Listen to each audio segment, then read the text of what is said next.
Olá pessoal, vamos a mais uma aula de Sociologia. Eu, Lucas Andrade e Raíssa Duarte, vamos falar um pouco sobre os 3 tipos de dominação para Weber. Weber nasceu em 21 de abril de 1864 e faleceu em 14 de junho de 1920. Foi um economista e historiador alemão. Em sua vasta produção intelectual, destaca-se o livro A Ética Protestante e o Espírito Capitalista e o outro livro, que é o Economia e Sociedade. Para Weber, dominação seria a probabilidade de encontrar obediência para todas as ordens, ou ordens específicas, dentro de um determinado grupo de pessoas. Dessa forma, a dominação, que é legitimada pela aceitação, concede a autoridade a quem exerce o poder. Para Weber, existem 3 tipos de dominação nas sociedades. Para que o poder exercido seja visto como legítimo e o agente possa ter alguma autoridade, é fundamental que a dominação seja estabelecida tendo como base uma dessas 3 fontes de legitimidade.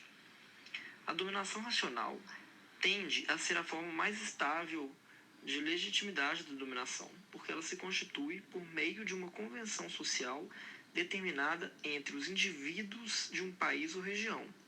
A autoridade dos governantes é baseada na legalidade. Exemplo desse tipo de dominação são as forças das leis e o uso da força por parte do Estado, geralmente pela polícia ou exército, contra indivíduos que em situação de normalidade aceitam o poder exercido por essas instituições.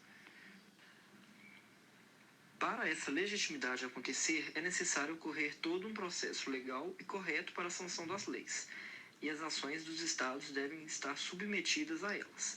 Este tipo de dominação é colocado em prática pela competência do agente ao exercer a sua função de autoridade, ocorrendo assim uma espécie de estabilidade do poder e da autoridade nesse caso. Como exemplo, temos os cargos de presidente, de governador e de prefeito.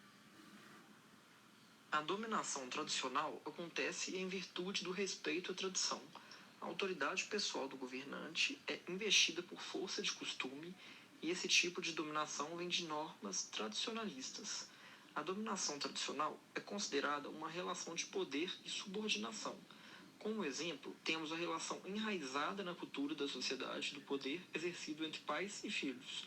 Temos ainda, por hábito ou comportamento que já faz parte dos costumes, como na religião e nas monarquias. A terceira forma de dominação acontece pelo carisma que uma pessoa tem de comandar a população e mobilizá-las, ganhando sua confiança. Normalmente, as pessoas que se rendem aos líderes carismáticos não olham apenas a personalidade, mas também a crença e a fé. Esses líderes conseguem fazer com que os seguidores os apoiem e depositem esperança de alguma mudança ou de ações assertivas. Segundo Weber, essa é a forma mais instável de poder, visto que uma hora o desencanto com o líder ou sua morte pode pôr fim à dominação.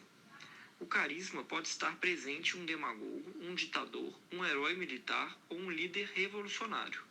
Getúlio Vargas e Churchill foram 2 líderes que tinham popularidade e detinham a confiança de muitas pessoas. Ou seja, na dominação racional legal, o motivo da submissão é a crença na legitimidade das regras. Na dominação tradicional, o costume, e na dominação carismática, o afeto.